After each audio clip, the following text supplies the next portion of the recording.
নতুন কাস্টমার বলে আমি নতুন একটু প্রাইস কম নেন। পুরাতন কাস্টমার বলে আমি তো পুরাতন রেগুলার কাস্টমার, আমাদের থেকে একটু প্রাইস কম নেন। আসসালামু আলাইকুম, ওয়েলকাম টু ওন্ডার ফুড। যেটা বললাম, আসলে দ্বিধার মধ্যে আছি। বলেন তো, পরামর্শ দেন কি করতে পারি।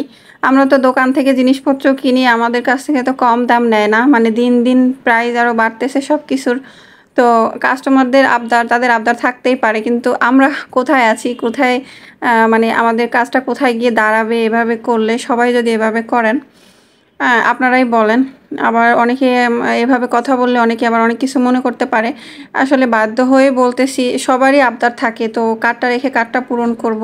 আর আমরাই বা এত কিছু পূরণের মধ্যে দিয়ে কোথায় গিয়ে লাস্ট মুহূর্তে দাঁড়াবো সেটাই জানি না।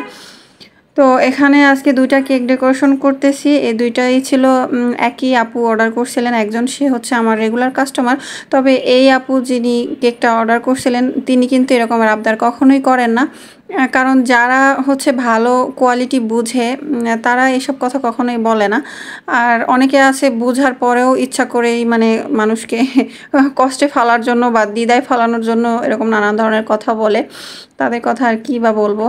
তো এই কেক 2টা হচ্ছে একজন আপুই অর্ডার করছিল। প্রথম দিন আপু এই অরেঞ্জ কেকটা নিয়েছিল, তারপরের দিন হচ্ছে আপু স্ট্রবেরি ফ্লেভার নিয়েছিল। মানে প্রথম যেদিন অরেঞ্জ কেকটা নিয়েছিল তখনই বলেছিল যে আগামীকালকে আরও একটা কেক দিবেন। আর আপু এই অরেঞ্জ কেক এই মনে হয় 3বারের মতো নিল, তো আপুর কাছে ভালো লাগছে এই জন্যই আর কি। আর দ্বিতীয় দিন হচ্ছে এই স্ট্রবেরি কেকটা নিয়েছিল। আর আমরা আমাদের ফ্রুট কেকগুলা যেগুলো মানে অরেঞ্জ, ম্যাঙ্গো, স্ট্রবেরি এইসব কেকের উপরে আমি বেশিরভাগ সময় পাইপিং জেল দিয়ে থাকি। আর এই পাইপিং জেলটা আমার বাসায় বানানো হোমমেড। পাশে বর্ডারটা দেওয়ার জন্য আমি যে নজেলটা ইউজ করতেছি, এই নজেলটা নিয়ে অনেকেরই প্রশ্ন থাকে যে এত ছোট ফুল কিভাবে করতেছেন। আসলে এই নজেলটার কোনো নাম্বার নাই। আমি বহুবার অনেক ভিডিওতেই বলেছি, যতবার এই নজেল দিয়ে কাজ করছি, যে এই নজেলগুলোর কোনো নাম্বার নাই। আমি একটা প্যাকেটের মধ্যে 12টা না 14টা থাকে, অনেক আগে নিয়েছিলাম। তখন আমি বেকিং প্রফেশনে আসিও নাই, মানে টুকটাক হয়তো ভালো লাগতো এই জন্য কাজ করতাম, এই জন্য কিনেছিলাম।